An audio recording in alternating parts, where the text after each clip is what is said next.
Hello and welcome to the Warrington Scoop podcast. I'm Charles. And I'm Mike. And we're here every month to explore all the brilliant things happening in and around Warrington. Some you might know about already and some you won't. We want to shine a light on the people doing great things for the town. This month we're chatting to Megan about Activity Angels, a community organisation on a mission to reduce loneliness and social isolation in our community by bringing people together through different activities. And stay listening to the end for our What's On guide for September. There's loads of events happening across Warrington for you to enjoy this month. But first, we've had an email into podcast@warringtonscoop.co.uk. It's from Andy, who says, "Hi Charles and Mike, I'm Andy, a dedicated listener of Warrington Scoop, and I live in Sankey. I've been with you guys since the very first episode, and I'm a regular reader of the newsletter as well." There you go, Mike. Very nice. I wanted to share my family's incredible day out at the VPX event in Warrington in August. It was so much fun to take the kids, and it was brilliant to see them get to try so many new things. They absolutely loved Nellie's netball, and it was brilliant watching them play rugby with the Warrington Wolves Foundation. But my son's favourite part?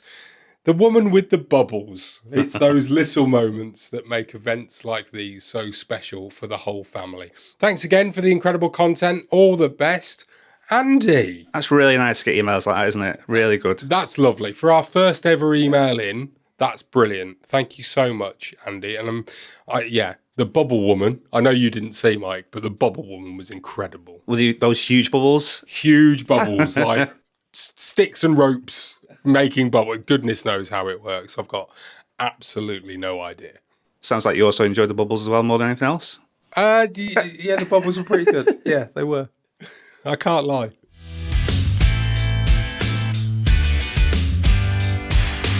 You took part in the Birchwood 10K in August, didn't you? How did it go? It was hot. Yeah. That's what I'm going to say. I saw your picture and I thought, God, yeah, that is a hot day to be running. It was incredibly hot. I've run that event 3 times now. Yeah. But the last time I ran it, I hadn't realised, but it was pre-COVID. And I had forgotten just how long the middle part of that course is. Yeah. So you go around, you start off basically in between car parks 3 and 4 of Birchwood Shopping Centre, basically opposite the train station. Yeah, I remember that, yeah. And then you go out and basically run around Birchwood Park, the part of the industrial sort of part of Birchwood. You go through a little bit of a foresty, woodlandy area. That's always nice, yeah. Nice to breaks be it shaded. Yeah, and breaks it up definitely. Before you head out towards Croft and then come back sort of round parallel along with the M6 through Locking Stumps. And it's that bit there where you're sort of like, I think at some point you're maybe in Risley, somewhere like that. Yeah, I think it does go around there. And you're just out opening the elements, and the sun is beating down on you. It's really, really hard and hot. And you're like that, I'm only at halfway. But no, by the time you get to the last, couple of K, that's when all the motorway bridges hit. And it is an absolute hellhole. I was really, really happy to finish. It's the first time I've actually run 10K in a race. Yeah. For about 2 years now. I think the last one I did was Warrington Running Festival 2 years ago when you did your first one. Yeah, it was, yeah. So, yeah, it was really good. But, kudos to Spectrum Striders who organised the event, local club in Birchwood, running club, that is, in Birchwood. So if you're in that area of the town and you're a runner, do go and check them out. Link in the show notes, of course, to Spectrum. It was a fabulously well-run event. Thanks so much to everybody. And do you know the favourite bit? You didn't get a medal. No. You didn't get a T-shirt. Go on then, what'd you get? You got a towel. A towel? A towel. Do you know what? It's probably more useful because you will use it more, won't you? Yeah? Do you know, at the end of that race on Sunday, I was You needed it. You cannot mop your sweat up with a medal, Mike. Let me just say that. It was brilliant. I loved it. Nice dark blue coloured towel with the Birchwood 10K Spectrum Striders logo nice. on it, embroidered into it. Absolutely brilliant.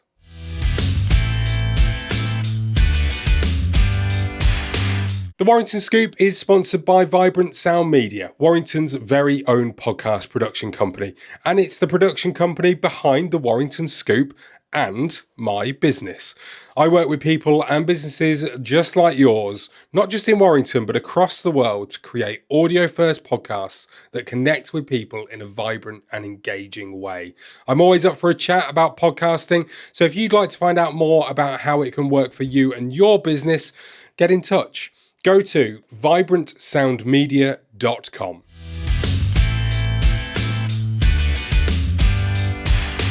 According to the Warrington Adult Health and Wellbeing Survey of 2023, 1 in 10 adults in Warrington say that they have felt or do feel lonely.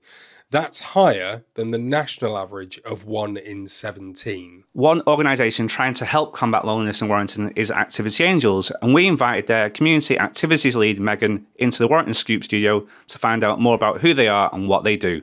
Megan, welcome to the Warrington Scoop podcast. It's lovely to meet you and to have you here. Tell us about Activity Angels. Thank you for having us. So Activity Angels is a local Warrington-based charitable organisation, and we run community groups and activity sessions for adults from 18 plus. We do all sorts of activities. At the moment, most of them are in Warrington Town Centre, but in future we'd like to branch out to further places. And the main aim is to reduce loneliness and social isolation locally. Yes, I introduced this interview as, I can't believe this, that 1 in 10 people in Warrington, according to 2023, so this might have changed, but 1 in 10 people in Warrington say that they're lonely. And I mean, that's really difficult for somebody like, I guess, like me and Mike, because we've got each other, as corny as that sounds. But, you know, we go to the pub every week. We've got other friends that come with us. We know plenty of people. You know, both of us are in our 40s. Maybe that's part of the difference, if you like. But it's hard for us to kind of comprehend, I guess, that you could be lonely. But obviously, people are. And it's a lot more people here in Warrington than the national average as well. Yeah, so I think in many ways I agree with what you've said. Some of it I don't agree with. I don't think that age is a factor in it. I think a lot of people assume that it is. But it depends on your life circumstances. There's so many reasons why you could be lonely.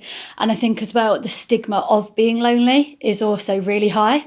So I think probably there's people that you know that are really lonely, and just won't be telling you actually how chronically lonely they are, because it's actually really embarrassing to turn around and say to someone, I am really lonely. You know, you can be lonely even if you're in a relationship, you can be lonely in a crowd.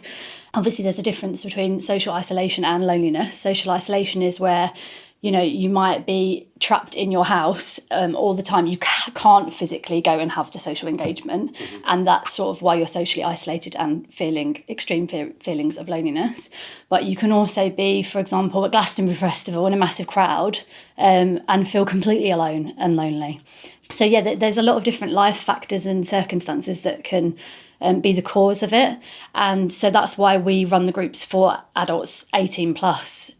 We actually have a member who's just stopped coming, but she was 18 and she'd taken a gap year from college, and she was really lonely because she was missing, you know, being around her friends at college and having that social interaction daily, you know, when you're in your classes. And so taking that year out, she felt extremely alone, and she came to us and was loving having intergenerational connections. One time she sat next to a man that was about 80, and they were just chatting away and smiling and getting to know each other. And it's really important having those connections. That's fabulous. And yeah, you're quite right to put me in my place. Sorry, I had to. Honestly, it's absolutely great. But I think it just goes to show that, you know, just because it's not happening to you doesn't mean that it doesn't exist. And that's, you know, lots of different things that we could say the same thing about in society, you know, in that same respect. But with this in particular, the fact that there's Activity Angels is there and trying to at least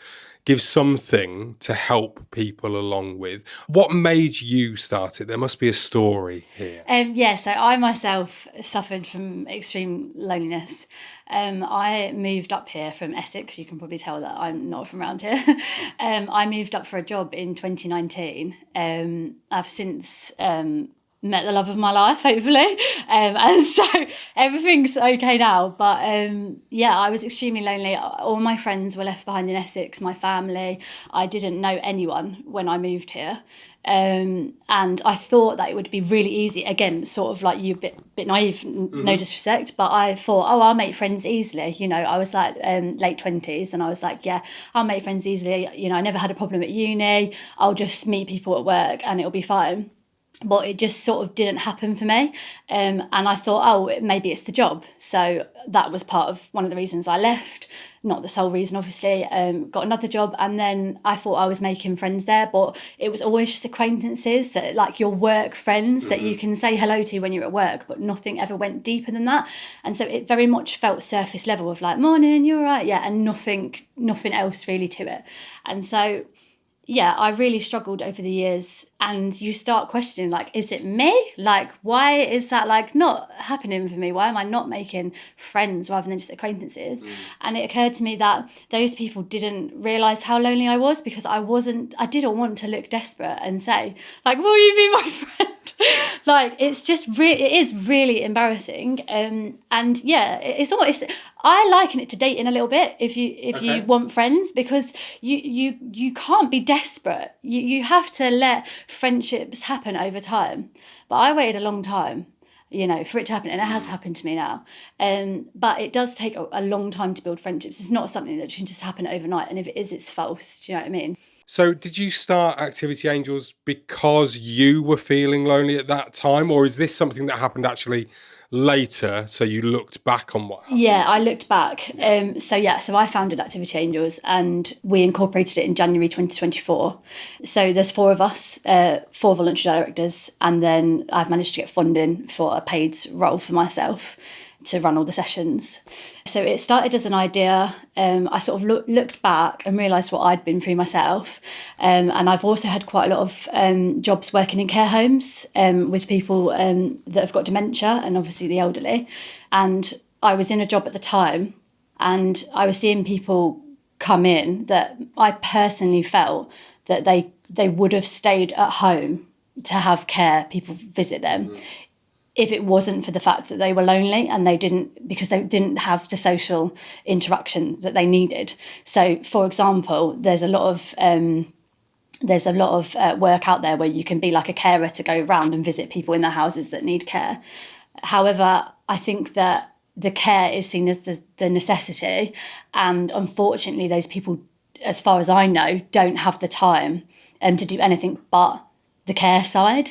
So those people that were coming into the care home were saying all sorts of stories. I obviously won't go into loads of detail, but basically that they just was going in, you know, and getting the main basics done and then running off again. They didn't have time to sit, you know, and play a game of dominoes, or play a game of cards, or really have some social, meaningful interaction. One of the ladies that came in said a lot of those people in those jobs, unfortunately, their first language isn't English as well. So they struggled to hold a conversation with them. So they said that they felt extremely, extremely lonely. And obviously they've come into the care home where they were getting the same care that they could have really had at home from those providers, but they were just missing that social engagement of sitting in a lounge with lots of other people. I was the activities coordinator, so I was putting on all the activities. And so that's what gave me the idea, really, that I thought, well, I wonder if there could be like an activity person that went round to people's houses and provided that, so that it could help people stay in their homes. And so I went to Warrington Voluntary Action and said that my 2 ideas of the community groups as well as home visiting.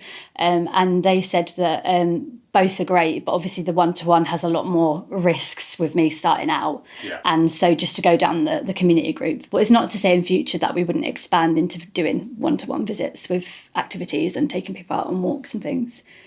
But I suppose really that it's the community. Like I said before, you don't necessarily make friends with everybody that you meet. You know, some people will clash, and it's just a natural thing that not everybody can get on with everyone. So potentially having the community group is actually, I don't want to say better, but you know, it gives more room for you to actually meet people that you will get along with, and that you 100%. Therefore will then make friends with. And then I suppose, is the aim therefore to sort of get people to meet, to do something, whether it's, you mentioned go for a walk or, jigsaws or whatever you might be doing. I know in a bit after you've done this chat with me, you're going to go and do the games night that takes place. But once they've met people, they can then exchange phone numbers, and then they can nip to the coffee shop or wherever, whenever they want to, just send each other a text and say, hey, I'm free this afternoon. Do you fancy going out? I suppose that's the aim. Yeah, is to 100%. initiate that relationship. Yeah, so like the community group idea is exactly that. The one-to-ones visiting people's homes, which we haven't started yet, but that idea was more to tap into the people that are socially isolated, because at the moment we're aware we're not tapping into those people that can't physically leave the house. So that's sort of a whole nother level of activity angels that we would be trying to break the barriers down, I guess. And yes, they wouldn't necessarily be able to make friends because, again, it's the worker that would go into the house, but it could help with the social isolation and the feelings of loneliness.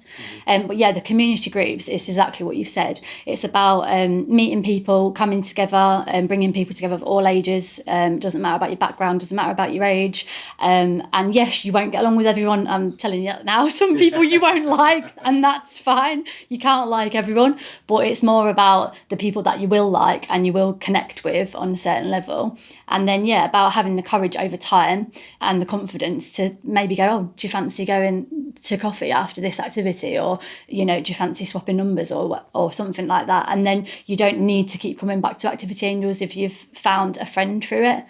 And we've got people that have done that, and your mum is one of the examples, if I'm okay to say that. Yeah. Mike is sat here beaming because he knows exactly the kind of work that you put on and how well it works. So, yeah, it does go. So talk to me about the actual activities that you put on then. Oh my goodness, we've got so many. So at one point in the peak, I think I was running about 23 sessions a month. The ones we've got on at the moment are sort of like the core groups. So that's Book Clubbers Club, Accessible Knit Club, Knit and Crochet Club, Bingo Time, which is a session for specifically for adults with additional needs.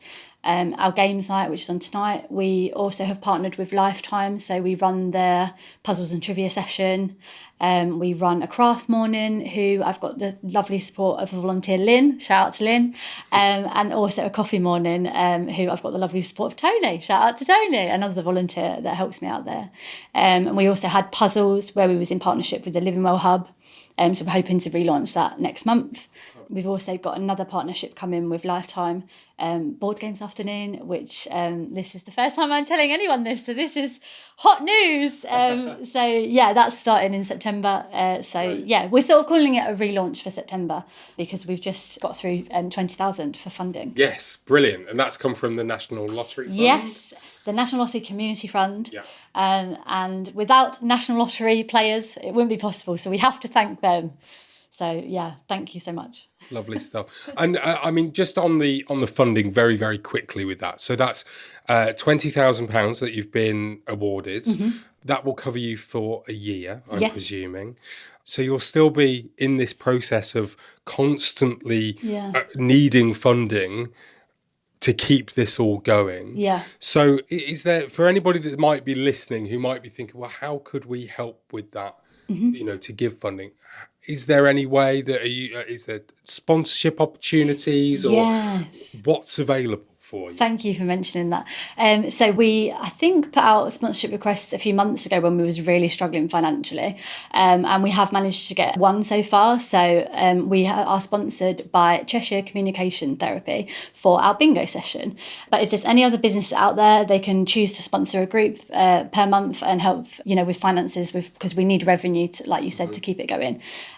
So we do apply for like funding bids as well. So here and there we'll tap into like maybe a £500 bid for equipment or something like that. But yeah, the core funding has come from National Lottery Community Fund, and that is for the role of volunteer partnerships and fundraising coordinator, which is the role that I'm going to step into for the next year, which is all about basically trying to build capacity and sustainability and to recruit volunteers to help us not only sustain what we're already offering, but also to try and expand, because we'd love to take it further afield. Like people have said like, oh, why don't you do this in Penketh, or why don't you do it in Birchwood? And it's like, I can't do that when it's just me. So it's not just about then necessarily needing the money, it's also needing people, volunteers. Manpower, volunteers to say, right, well, I'll run that group here, Yeah, or running the group is the fun bit. Yes. I would say that's only like a quarter of what I was doing last year, not even that probably. let's go back to the kind of events that you're putting on. So you mentioned quite a lot there, and more that are being added now that this funding has been awarded, which is fantastic. In terms of what actually happens, so if I was to come along to one of these events, just talk me through how it kind of works if I was brand new. Okay, so at the moment it would be me that's the host. So I would be like, "Hello, welcome. Thanks for coming. What's your name?"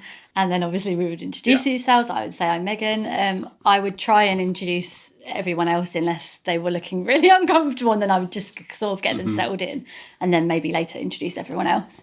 And then I would explain how the group session works. So all the groups sort of work differently. So for example, tonight, if it was games night, I would try and ask them what sort of games they like to play. I would maybe ask them a little bit about themselves so I can try and match them to someone else that is like a regular in the group. Yeah. And then we just choose a game as a whole. Sometimes there'll be some people playing like games of 2, and then we'll have a game of 4 or a game of 6 on the go. It's more about I'm trying to pacify everyone so there's no arguments as well, because sometimes it can get a bit competitive. I was going to say, it's games, isn't it, right? I mean, I don't think I could cope playing a game of Monopoly with a couple of strangers. Oh, no, we don't do that. Monopoly's too much. Someone actually offered Monopoly and I declined. I politely declined. I said, "Oh, no, I'm really sorry. It's not something we could fit into the 2 hours." And also...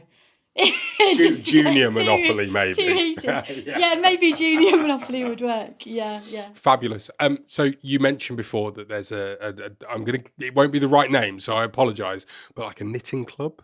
Yes. So we've got 2 knitting clubs. Right. We started with the knit club that we do in Rhode Island, but it's upstairs. Yes. And so we had people emailing saying they wanted to come, but it wasn't accessible. And we were like, oh no, that's terrible. So we decided that the right thing to do would be to source out an accessible venue where we could run a group for people that are wheelchair users that could also come.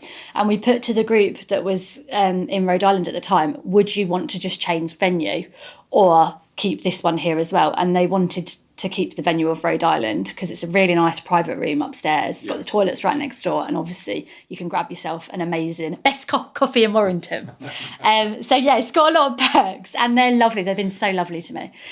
So we decided we'll keep it there twice, so it's twice a month in Rhode Island, and then we'll open a new one which is in Warrington Central Library. Okay. And that's our accessible knit club. And what does it? I mean, obviously knitting is involved. Yes. But so is everybody just bringing their own patterns and clothing that they're doing, or have you got stuff that you provide? Yeah, so they can do. We provide everything that people would need, but most people, to be fair, like to bring their own things from home, which is also fine. I suppose that goes for all of your activities, and that you're providing everything to be able to do those activities. It's just with knitting, obviously, you can bring your own if you've got it as well. Yeah, 100%. Yeah. So I've got a textiles degree, so I know how to knit. So I can teach it, although it is hard, obviously, to knit. You can't just expect to pick it up straight away. And the same with crochet. I can knit better than I can crochet, but the ladies wanted to learn how to crochet. So it's now a knit and crochet club, because we've almost essentially all learned at the same time to crochet, which has been really nice, actually. So we're sort of like beginner to intermediate crochet. But then we had some wonderful Hong Kongers join us, and they are masters in crocheting. So they've come along as well. So everyone's skill sharing, and they're getting to be practicing their English as well. So that's why they enjoy coming. There's loads of reasons why people would come. You don't have to knit and crochet. We had a couple of people that wanted to just come and be in with the creative sort of vibe, and they were like helping wool wind or sew, because we have a lot of jobs. If we're working on a project, there are things that will need to get sewn on to the knitting, or someone wool winding, because it's all gone all over the place. So there's different ways that people can help. We wouldn't ever turn anyone away as well. Like, someone asked if they could come and just sit and embroider in the corner, and we was like, you don't need to sit in the corner, you can join in, that's fine. But to answer your question, we do have projects, but we are also fine with people bringing their own. But we think helps bring everyone together more if there's something as a group, as like a community collective to work on and work towards. So we always do have projects. So you mentioned before that you've got several venues. You mentioned Rhode Island Coffee. The Central Library in town is going to be also another venue as well. I know that your games night takes place in Dorado Lounge. So you've got a variety of different venues, all of which are giving you the space, I presume, for free so that you can use it. And this isn't just, although you, as you mentioned right at the start, it is all in the town centre at the moment, but there's a variety of different places all doing the different activities that you've got. So it's not that you've got one home, you're sharing your home. Yeah, we're pop-up, I suppose you could call it. Yeah. How does that work in terms of, I mean, is it really good that you're not in the same, or rather your events or your activities are in the same venue each time, but you've got different places for each activity? Yeah, I mean, there's pros and cons. The perk of it is that obviously at the moment we're managing to get most of the places without rent.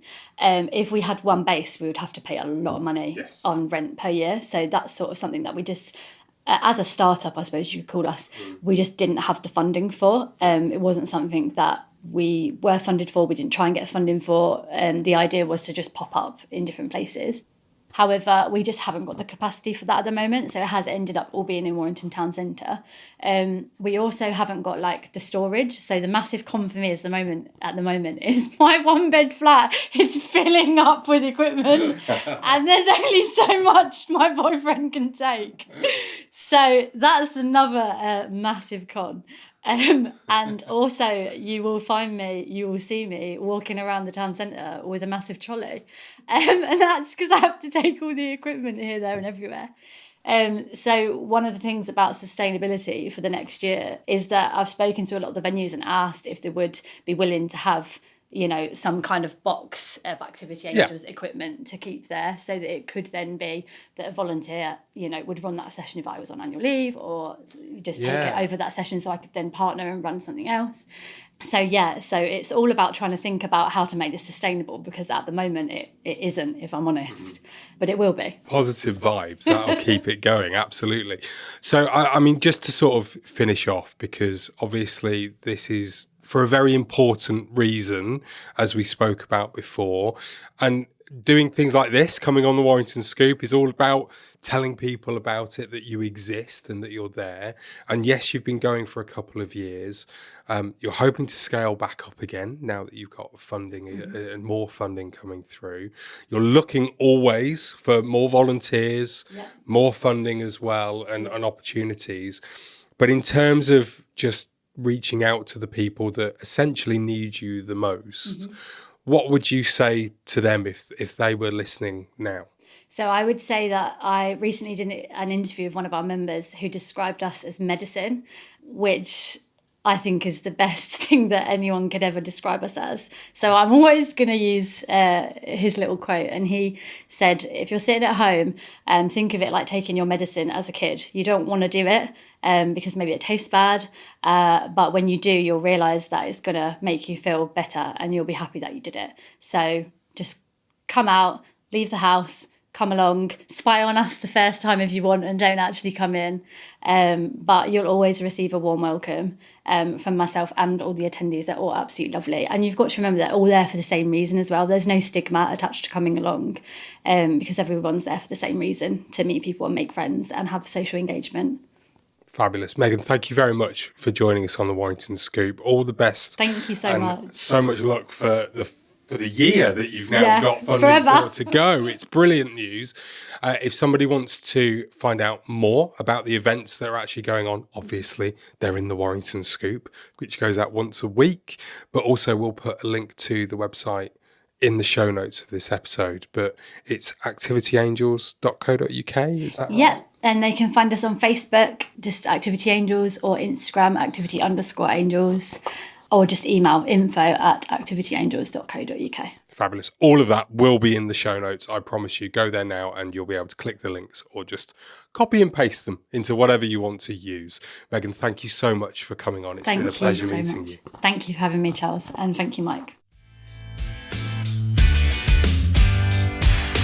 Thanks for listening to the Warrington Scoop podcast. Sign up to the newsletter and get events and feel-good news delivered into your email every Monday and Friday. Head to warringtonscoop.co.uk now. Time for our event guide now, where we let you know about some of the events taking place this month. So, what have you got for us this month, Mike? So this month we've got a whole mix of things to do for kids and the adults as well. So the first event is the Alpaca Picnic at Bank Park, which takes place on Sunday the 7th of September.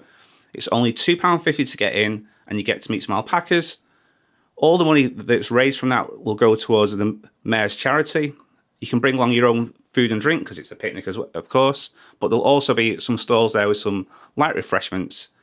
And we presume the alpacas will come from Walton Gardens, Charles? There or Lim, maybe. I think there's an alpaca place in Lim. Yeah. One of the two. If anyone knows, let us know. Yeah. Fancy a spot of afternoon tea at the Town Hall? Well, on Friday, the 12th of September, Bill Cook, author of The Story of Warrington, the Athens of the North, will give an account of the significant political, social and intellectual events of the 1980s that shaped the town's future. Tickets cost £17.50 and includes a traditional afternoon tea. Sounds good, that. Great day out. Tasty. And then next after that, on Saturday, the 13th of September at the Parr Hall, we've got Dinosaurs Live. So this is aimed at kids from age 3 and up, and it'll bring dinosaurs to life through animatronics, T-Rexes, all the kids' favourites dinosaurs.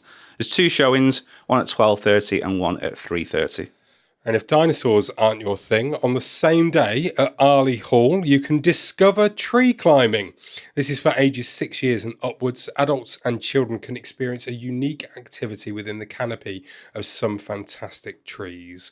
Tree climbing allows children to develop physical and mental skills, gain confidence, develop their team building skills, all at the same time as having fun. That is also on Saturday the 13th of September. And for all those that say Arley Hall isn't Warrington, that's up for debate. It's in the middle of Northwich, Knutsford and Warrington, just in this little triangle, so I think we'll claim it. You know, loads of things go on there. It's only 20 minutes down the road. It's not far away. It's a nice day out. You can get there easy enough, can't you? And then, I know we've already talked about running, but this is the big Warrington Running Festival on Sunday the 21st September. So there's a 5K, a 10K and a half marathon. I've ran it for the past 2 years. Last year I did a 5K. Year before that did a 10K. And entries are open at the moment, £28. Head to warringtonrunningfestival.com to get your spot on the start, and happy training. You actually, when you did that 10K, Mike, Yeah. ran into town from Penketh. I did, yeah. Ran the 10K, did a really good job. Yeah. And then ran halfway home before you needed Halfway picking home up. is the key thing, because I was training for a half marathon and thought I'd be able to run further than I did. And I got halfway home and called my wife and I was like, you know what, you're going to have to pick me up. And then I remember saying, I fell asleep literally an hour later for like the rest of the day. I was absolutely, Banjax. Yeah, I was, yeah. Yeah. Brilliant. Check out the show notes for links to all the events we've mentioned. And for even more, make sure you're receiving the Warrington Scoop newsletter. Thanks for listening to the Warrington Scoop. If you've enjoyed this episode, share it with someone who always believed that next year will be Warrington's year. It will be. And don't forget to sign up to the newsletter to stay in the know with events happening around Warrington. There's a link in the show notes. We'll be back next month with another episode of the Warrington Scoop podcast. Get the scoop.